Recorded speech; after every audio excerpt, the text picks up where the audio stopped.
내일로 예정됐던 한미 관세 협상이 미국 측의 요청으로 돌연 취소됐습니다. 이 협상에 나설 스콧 베센트 재무장관이 급한 일정이 생겼다는 건데 갑자기 무슨 일이 생긴 건지는 자세히 말하지 않았습니다. 자, 앞서 미국은 이번 관세談判에 협상 당사자까지 직접 고르면서 제안을 했고 이에 따라 새 정부의 경제사령탑들이 잇따라 방미길에 오르던 상황이었습니다. 미국 쪽에서 재무장관, 그다음에 USTR 이렇게 요청이 와서 저희들도 그렇게 하기로 하고, 다만 산업부 장관님은 별도로 또 미국의 카운터파트와 만나서 이렇게 8월 1일 이후로 협상 시한 연장될 가능성이 있다고. 지금은 저희들이 가서 협상을 해야 됩니다. 최선을 다해서 협상하도록 하겠습니다. 네, 이번 협상 취소 통보는 앞서 보신 구윤철 부총리의 출국을 1시간 앞둔 시점에서 이루어졌습니다. 이 갑작스러운 통보에 구 부총리는 공항까지 갔다가 발길을 돌려야 했는데요. 정부 당국자는 이번 통보가 협상과는 관련이 없는 것으로 보인다고 설명하긴 했지만 일각에서는 트럼프 특유의 협상 기술이 아니냐라는 의문 섞인 시각도 있습니다.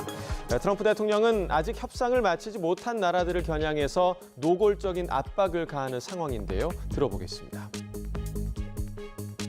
Some of the countries that pay 25% or more on autos complain. Remember that Japan was willing to pay upfront the $550 billion for that privilege of negotiating with the United States of America. 결국 대규모 투자 그리고 시장 개방이 미국 측 요구의 핵심인데 마침 어제 타결된 미국과 일본의 협상을 지켜본 우리 정부로서는 마음이 한층 급해졌습니다. 상호 관세 발효 일주일 전 바투 잡힌 협상이 그마저도 미루어진 겁니다.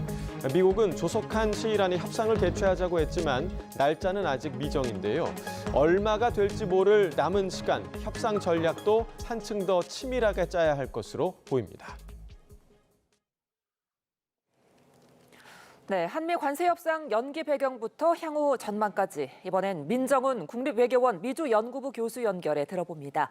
교수님 안녕하십니까? 네, 안녕하세요. 예, 자 먼저 회담이 갑작스럽게 취소된 배경에 관심이 쏠립니다. 전혀 예상치 못한 상황이었던 걸로 보이는데 어떻습니까? 그렇습니다. 우리 정부에서 발표한 것처럼 미국 측에서 베센트 재무장관의 긴급한 일정이 생겨서 부득이하게 회담을 연기하겠다고 요청을 한 것 같아요. 예. 그리고 아무래도 시차를 고려해서 한국과 미국이 한 13시간 정도 시차가 있기 때문에 그런 부분에서 미국 측에서 급하게 일정 조정이 필요해서 이메일 통보를 통해 가지고 우리 이제 정부 당국에서 오늘 오전에 확인한 걸로 알려주고 있거든요. 그만큼 긴박한 사정이 있다고 보는데 그 사정이 무엇인지는 알려지지 않아서 지켜봐야 될 것 같습니다. 예, 이메일 통보는 시차를 고려한 걸로 보인다 이런 해석해 주셨는데요. 지금 미국 측에서 공식적으로 밝힌 취소 사유는 스콧 베센트 재무장관의 긴급한 일정이라고 하는데 이게 혹시나 협상을 앞두고 미국 측의 기선제압으로 해석할 수도 있을까요?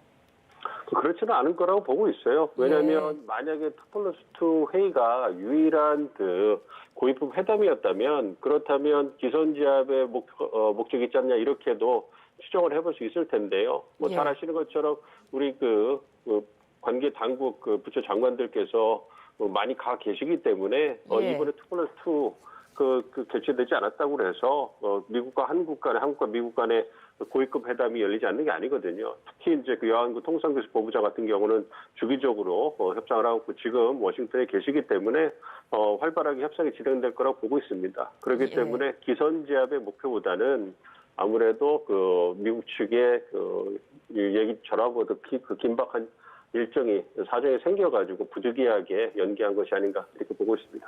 예. 자, 그런데 이런 해석도 있더라고요. 지금 트럼프 대통령이 EU 그리고 중국과 협상을 거론을 해서 이번 회담이 취소된 배경에 혹시 유럽이나 중국 협상에 집중하겠다 이런 의도가 있는 게 아닐까 이런 해석도 나오던데 이 부분은 어떻게 보세요?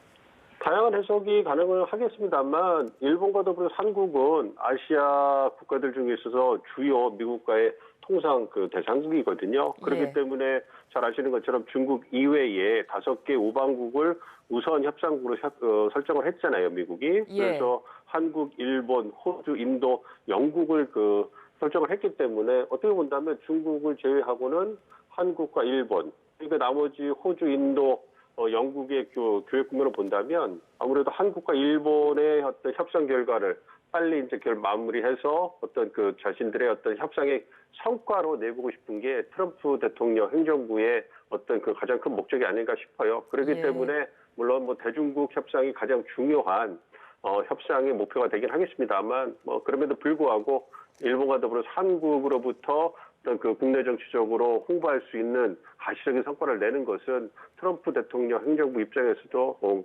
굳이 뒤로 미룰 이유가 없는 그런 상황으로 보입니다. 예. 자, 어쨌거나 지금 우리 입장에서는 8월 1일 상호관세 발효를 일주일 남기고 예정됐던 협상이 취소되면서 굉장히 좀 다급한 상황이 된 게 아닌가 싶은데 미국이 아직 재협상 날짜를 주진 않았잖아요. 상호관세 발효 시한인 다음 달 1일 전까지 협상 타결이 가능하겠습니까? 저는 긍정적으로 보고 있습니다. 말씀드린 것처럼 주무 협상 부처인 산업부의 통상교섭본부장께서 가 계시고요. 우리 예. 실무팀이 다 계시고 그러한 협상팀을 도와주기 위해서 어떻게 보면 올코트 프레싱을 하기 위해서 이제 기재부 장관도 가시려다 좀 연기가 됐습니다만 산업부 장관도 가시고요. 그다음에 외교부 장관, 위성락 국가안보보좌관까지 가시고요. 그리고 우리의 특사단까지 가서 힘을 실어주지 않았습니까? 예. 그렇기 때문에 그만큼 한국 측의 적극적인 협상 의지를 보여준 거고요. 그리고 이제 한국과 미국이 무엇을 원하는지, 특히 일본 측의 협상을 통해 가지고 보도해 주신 것처럼 트럼프 행정부 원하는 것이 시장 개방과 미국 내 대규모 투자이기 때문에 예. 이 부분에서 명확해진 이 미국 측의 입장을 바탕으로 해서 한국 측이 여러 가지 제안을 통해서 접점을 찾아가는 그런 협상을 할 거기 때문에 8월 1일 전에는 결과가 나올 수 있지 않을까 긍정적으로 보고 있습니다. 네. 자, 어제 타결된 일본 협상 이야기해 주셨는데 일본 협상으로 미뤄봤을 때 우리한테 원하는 것도 역시나 대미 투자일까요? 어떻게 보십니까?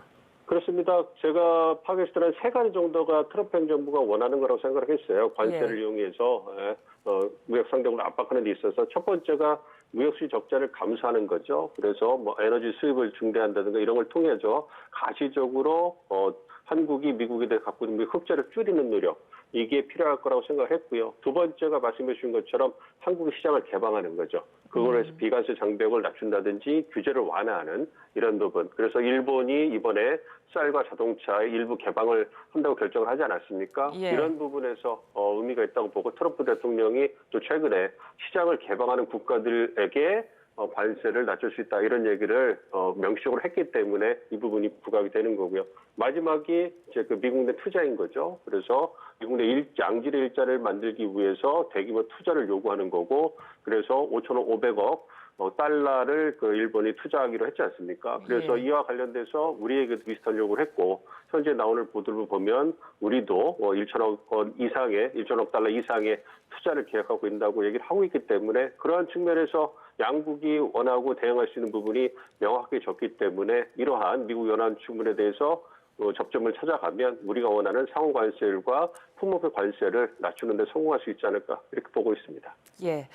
자, 이런 가운데 미일 합의가 한국에 불리해졌다 이렇게 말한 피터 나바로 백악관 무역 제조업 담당 고문의 발언이 주목이 되는데요. 자, 그래픽을 띄워주시면 한번 같이 보면 좋겠습니다. 지금 나바로 이 제조업 담당 고문이 미일 합의로 한국 자동차가 불리해졌다 이런 말을 했어요. 일본과의 거래만 보는 게 아니라 전 세계를 엮어서 전체적인 전략을 구상한다거나 미일 합의는 체스 게임의 한 수일 뿐이다 이런 표현도 있었는데 어떤 의미로 봐야 될까요? 그러니까 자동차 산업이 갖고 있는 상징성을 얘기하는 것 같아요. 그러니까 이번에 품목별 관세를 부과할 때 자동차, 철강, 알루미늄, 그러니까 전통적으로 미국이 제조업의 상징이라 할 수 있는 부분들을 중심으로 이제 미국 그 제조업자들의 어떤 요청을 받아가지고 부과를 한 거 아니겠습니까? 예. 그래서 이 자동차 산업이 갖고 있는 미국 국내 정치 경제적인 상징성이 굉장히 커요.